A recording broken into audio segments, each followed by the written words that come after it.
د نن شډوکټ څخه وخت راکولو ډیره مننه. د نن ملک نصیر صاحب کیس و ډي ای خان چې کوم پنجاب پولیسو وړی په دې حواله باندې، نو عدالت کې نن څه پروسیډنګز وشول؟ عدالت کې د کیس مخکې نه روان و. دا ملک نصیر چې کوم دی دا په نورو کیسونو کې په جمرود کې چارج و او هغو اف آی آر په بنیاد باندې په ساوث وزیرستان کې، په هریپور کې، په کوهاټ کې، په نورو ځایونو کې په اف آی آر شوي. نو هغه ریټ پټیشن کواشمنټ موږ کړی و، شاه محمد صاحب کړی و. نو پاکي پروسیډنګ روان و. سرکار پکې نور اف آی آر هم جمع کړي وو او های کورټ پکې دا ویلي چې په دا کې به مخکې نور پروسیډنګز نه کوو.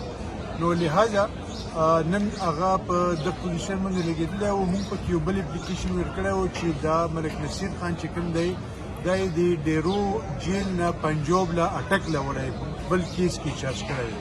نو پاکي موږ خبره کوله خو د کوټ هم دا دغه وه، د موږ هم دا رایه وه چې دغه کوم آرډر شوی دی د کوم پنجاب پولیس د سړی بغیر د عدالت د آرډر نه وړی دی، په دې کې کنټمپټ اف کورټ درخواسته وشي.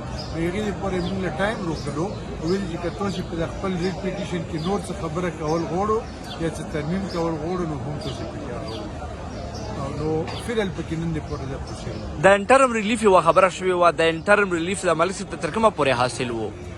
انټرم ریلیف داسې و چې دا به په نورو کیسونو کې په دغه باندې پروسیډنګز نه کېږي. دا چې کم شوي دي، کم یو اف آی آر په دغه باندې په جمرود کې شوی دی، نور کې په نورو ځایونو کې شوي دي. نو په نورو کې ویلي چې د دغه خلاف که تفتیش کېږي صرف دا یو کیس کې به کېږي، په هغو نورو کې دغه د خلاف څه دغه نه کېږي. اوس موږ دا ویل چې په دغه باندې بل اف آی آر هم شوی دی، په اټک کې بوتلی و. نو هغه وایي چې چونکې پکې انټرم ریلیف و تاسې پکې کنټمپټ اف کورټ. توهین عدالت جواب. ډېره مهرباني.